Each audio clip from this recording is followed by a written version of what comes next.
Lakas ng lindol eh, no? Ah, Malakas ang lindol. oo pare. Mga 6.4 yun, 6.5. Ganun, buti na lang nakababa na ang lahat. Bago yung pangalawa. May isang hero dito, nangangalambab. Lahat hagdan, lahat hagdan. Chine-check natin kung may tao pa, syempre eh. Mahirap na.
Grabe, nagtra-traffic na dito.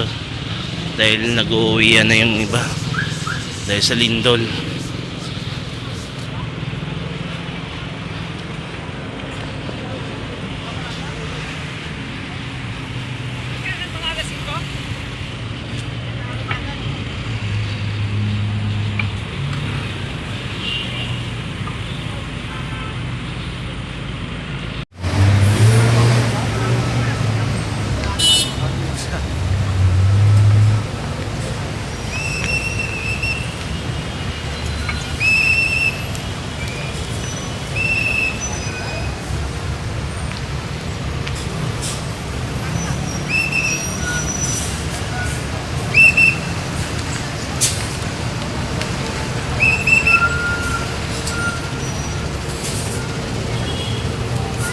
Hindi nga sirang MRT, lumindol naman, stop operation.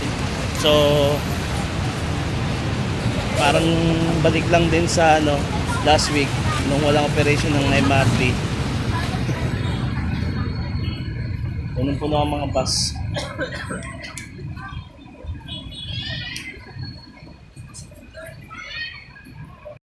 What is up guys, it's me Baron at welcome sa aking Lindol update vlog.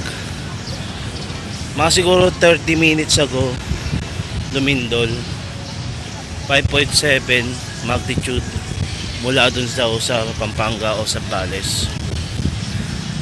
Ang lakas talaga, kasing kanina nandun ako sa may sakto na sa exit ko. Channel namin gumagalaw. Tapos nakita ko yung mga iba na palabas na kasi 5 o'clock na rin yun. Pero una kong naisip, palabasin yung mga tao doon sa loob ng building. Kasi talagang inakyat ko pa hanggang 4th floor para halugugin kung may taong naiwan. Ako talaga yung huling taong lumabas ng building. Chinek ko by room, by office, kung may taong naiwan. Pati CR. Nag-train din kasi ako niyan eh. Nung nasa ano pa ako, sa police hotline. yung mga ganyang sakuna, sunog. Pinalabas ko muna sila.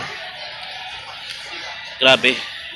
Just pagkatapos na nasa labas na ako, una ko tinawagan yung mag-iina ko. Kinamusta ko yung mga anak ko. Siyempre, baka nasa school or nasa activity sila sa labas or baka nasa mall, hirap na. Okay naman sila. Napakalakas lang ng lindol. Nakita ninyo nandito lahat ng tao.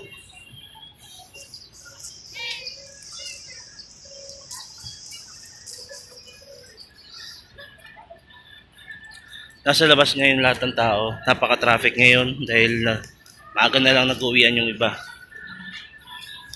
Grabe. Dito ngayon ako sa Shaw MRT. So, stop operation ng MRT ngayon. Sabi nila i-check pa daw ng MRT yung relays. Baka daw kasi naapektuhan daw sa lindol. Baka may nasira. May nag-crack o na nandun sa daw sa, may nag-discarrel daw sa mga relays. I-check nila muna bago paganahin ulit yung MRT. Hirap, ang init pa naman. Pag magbabas ka, sobrang dami ng tao sa baba. Hindi daw nila alam kung anong oras mag-ooperate ulit yung MRT. Siguro ganito na lang. Lakad-lakad na muna ako dito sa Greenfield Show. Pasyal-pasyal muna ako dito sa mall. Hanap-hanap muna ako ano mabibili. O kaya baka magmerienda na muna ako. So yun nga, stop muna operation ng MRT. Walang MRT, magbabas na lang ako. Lagi pa naman inuwihan ko, Tandang Sora pa. Shoutout sa mga taga Tandang Sora dyan. Basta kayo. Sana guys, safe kayo. Walang nangyari masama sa pamilya nyo, sa inyo, mga kaibigan nyo. Always stay safe. Naalala ko kanina yung naglalabasan yung mga tao. Yung ibang kalalakihan na nandun sa mga ibang office, tumatawa pa. Samantalang seryoso ka sumisigaw na, labas na! Walang gagamit ng elevator. Grabe. Tapos tumatawa-tawa lang sila. Babaksakan kaya sila ng bato? Tatawa pa kaya sila? Kala nila pag mga ganitong nagbibiro yung kalikasan natin, pwedeng maging cause ng ikapahamak ng buhay mo. Yun lang, nakakainis lang nung naalala ko lang yung ganun. Tumutulong ka na sa kapwa mo pero tinatawanan ka pa. Ganyan talaga mga Pinoy. So yun na nga, mabuti na lang walang masamang nangyari. Salamat din sa Diyos at safe lahat, nakalabas, hindi nagkaroon ng stampede. Talagang sinisigaw ko huwag silang gumamit ng elevator, hagdanan lang sa fire exit, doon lang sila dumaan. Yung iba nakinig talaga, sabi nila narinig nila yung fire exit, mag-elevator sana sila, doon sila dumaan talaga sa fire exit. Sabi din nung kasama ko nagpapasalamat siya sa akin. Basta napanood yung video, nagpapasalamat siya dahil yun nga, tinawag ko silang lahat, pinalabas ko. Akala lang daw nila kasi nahihilo sila. Sana guys, walang nangyari din sa inyo. Stay safe mga slayers, and God is good.